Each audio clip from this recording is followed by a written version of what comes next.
Ora, ora, ora, quem diria? O Deep State americano deu mostras de que está preocupado e muito com a boa relação entre Brasil e Estados Unidos. Ou melhor, com a boa relação entre Donald Trump e Jair Bolsonaro. Algo um tanto inédito, para sermos justos, entre Brasil e Estados Unidos. Mas de tão inédito, nunca foi preocupação, pelo menos nunca foi tão externada como agora, para a parte do globalismo internacional concentrada nos Estados Unidos, que atende pela alcunha de Deep State. Eles deram mostra, assim, de que estão preocupados, porque mandaram o seu porta-voz, pelo menos porta-voz da família Clinton, Eric Farnsworth, a fazer um longo texto, publicar um longo texto no National Interest, um think tank, que publica os pensamentos mais variados da inteligência norte-americana, o pensamento de direita e o pensamento de esquerda.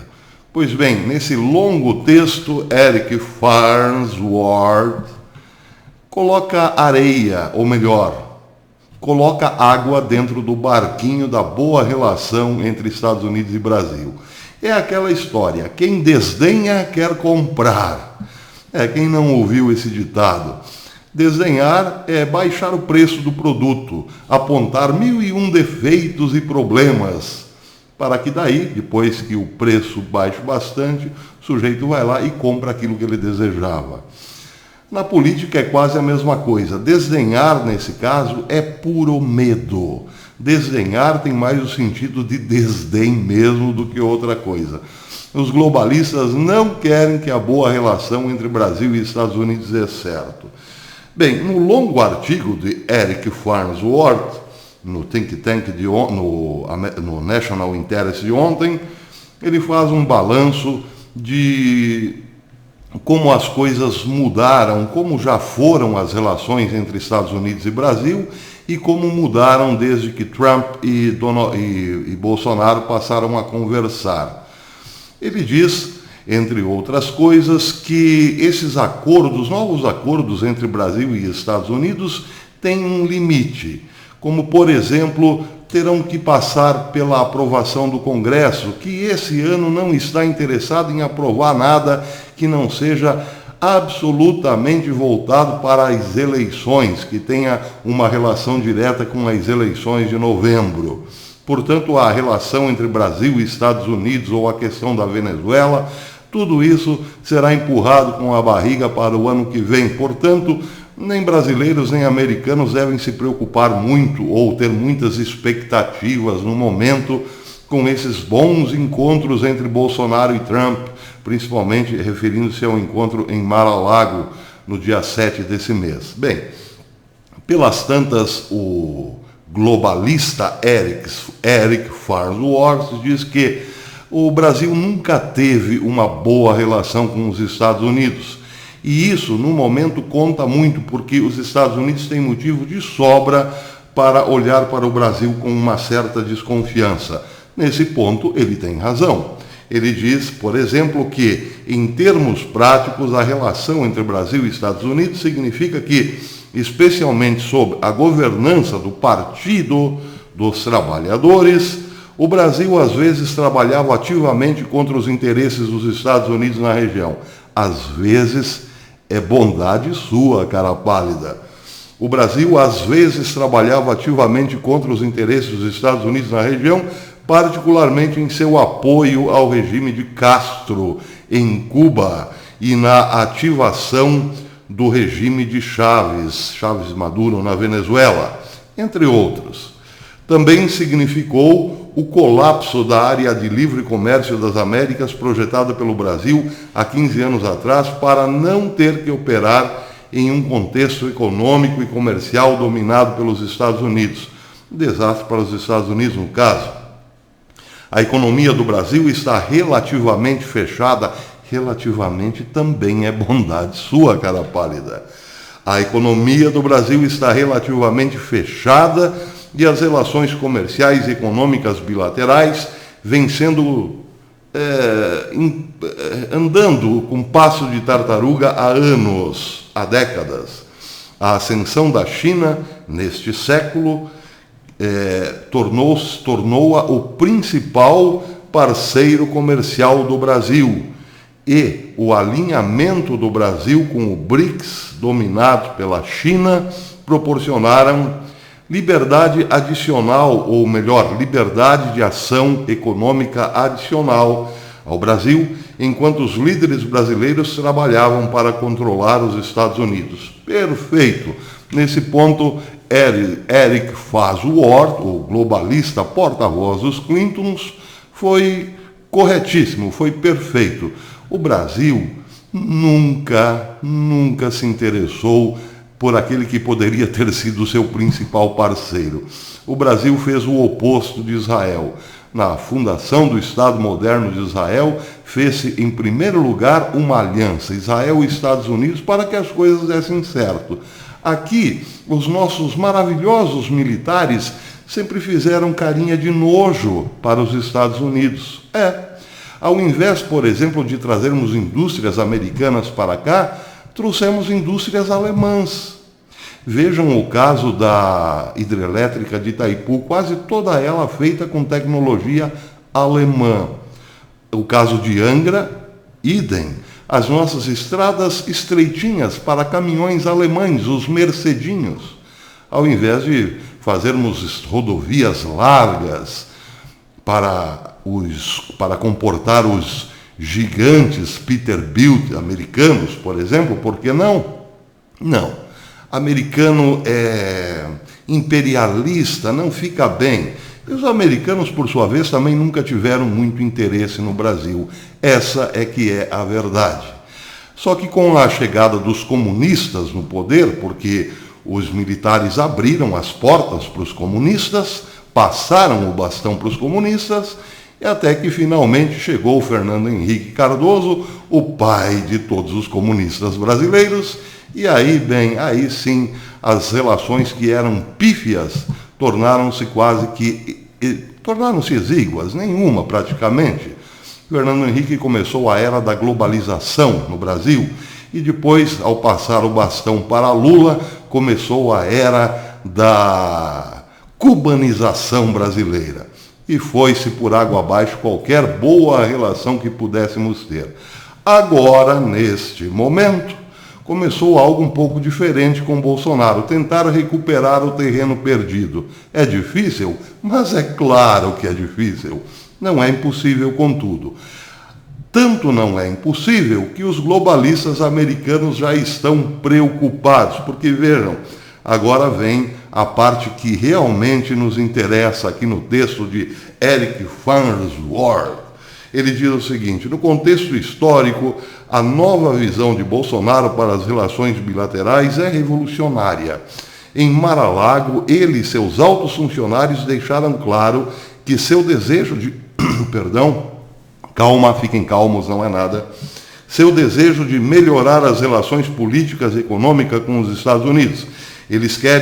Nós brasileiros, eles querem cooperação militar e tecnológica mais estreita e se veem politicamente alinhados. Por exemplo, o governo Bolsonaro reverteu completamente a abordagem do Brasil à Venezuela, uma das principais prioridades da Casa Branca na América Latina. Aqui é que mora a preocupação dos globalistas.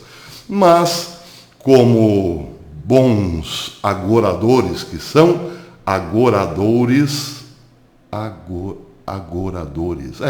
como bom agoradores, me desculpem, foi uma falha técnica, como bons invejosos que são, querem colocar areia na história ou água no barquinho, pois diz o senhor Eric lá pelas tantas, já quase finalizando o longo texto, igualmente importante, os observadores, vejam o que ele dirá agora, os observadores veem com muito alarme o governo Bolsonaro ter adotado uma atitude aparentemente descuidada em relação à proteção da Amazônia, relaxando os regulamentos, incentivando a extração de madeira e minimizando a importância dos danos ambientais.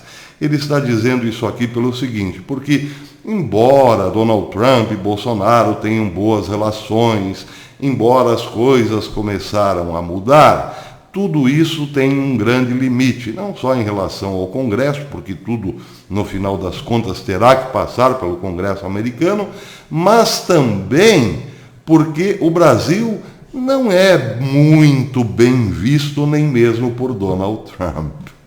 E continua dizendo, nós, o Brasil, ou Bolsonaro, também estão atentos ao pronunciamento, eles, quer dizer a Casa Branca, também estão atentos aos pronunciamentos bombásticos e depreciativos do presidente e daqueles em seu círculo interno que visam ofender povos indígenas, afro-brasileiros e mulheres, só para citar alguns, e sua nostalgia declarada pelos dias de ditadura militar.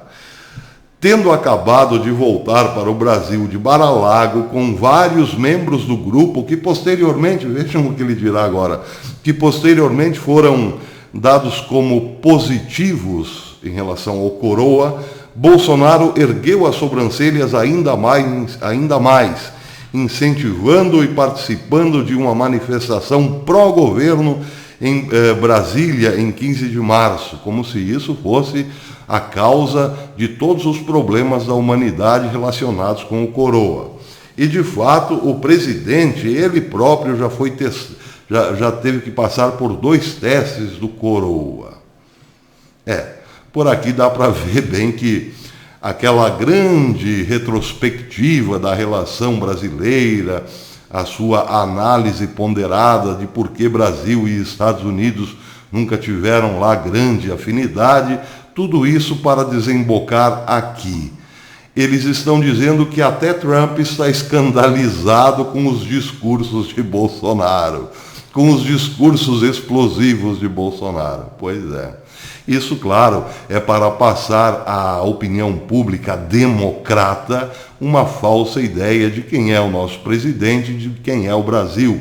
É claro que nos Estados Unidos ainda muita gente sequer sabe onde fica o Brasil. Daí porque o tom ameaçador, ou melhor, daí porque considerarmos sim um texto ameaçador, mais uma peça dessa grande guerra que os globalistas colocaram a nós todos. Estão preocupados com o Brasil e querem melar as nossas relações com Trump. Mas vejam, ainda a caixinha de maldades ainda não foi esgotada. Vejam o que diz na sequência Eric Farnworth.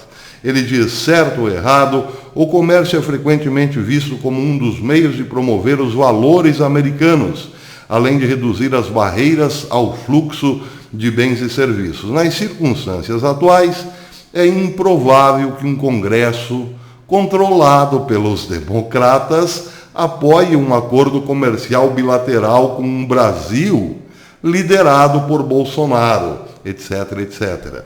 E para terminar ele diz, claro, há também outra consideração a fazer, que é que nem os governos Trump nem Bolsonaro durarão para sempre.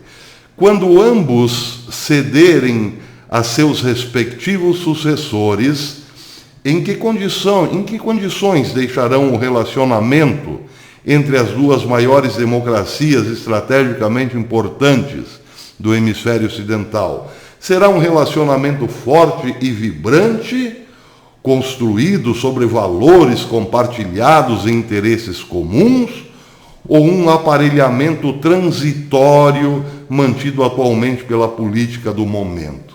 Aqui a pergunta é a seguinte: se depois que Bolsonaro e Donald Trump passarem, porque passarão, o que ficará de fato desta boa relação momentânea? Nada. Porque para durar, para ser um acordo duradouro, é preciso ser feito pelos maiores poderes de cada um dos países, ou seja, pela esquerda. Se forem acordos feitos entre a esquerda brasileira e a esquerda americana, ou os globalistas brasileiros com os globalistas americanos, aí tudo bem, aí será mais ou menos na clave de programas de Estado e não de meros governos que estão aí hoje, acidentalmente até, ele não diz nesses termos, mas só faltou dizer isso. Estão aí acidentalmente, mas logo passarão e voltaremos à realidade. E a realidade é a seguinte: o Brasil volta a ser o país comunista que sempre foi e os Estados Unidos voltam a desconhecer a localização geográfica do Brasil. É claro que é uma grande pataquada, mas é preciso ver também um pouco além disso, porque o Brasil raramente frequentou think tanks americanos como temática. Agora está aparecendo, e está aparecendo justamente na voz de globalistas ligados à família Bill Clinton, que não estão nem um pouco satisfeitos com o resultado da boa relação entre Brasil e Estados Unidos. Ou seja, o fim da ditadura de Nicolás Maduro na Venezuela e uma forte relação econômica entre os dois países. Pois é, vamos aguardar, porque quando os globalistas se envolvem diretamente numa ação depreciativa, é porque o esquema bolado por eles já foi colocado em prática há muito tempo. Que novidade dizer, querem derrubar Bolsonaro e querem derrubar Donald Trump. Nenhuma novidade nisso. A novidade talvez é que o nosso presidente hoje, além dos inimigos internos, tem também novos e poderosos inimigos lá na América. Até depois.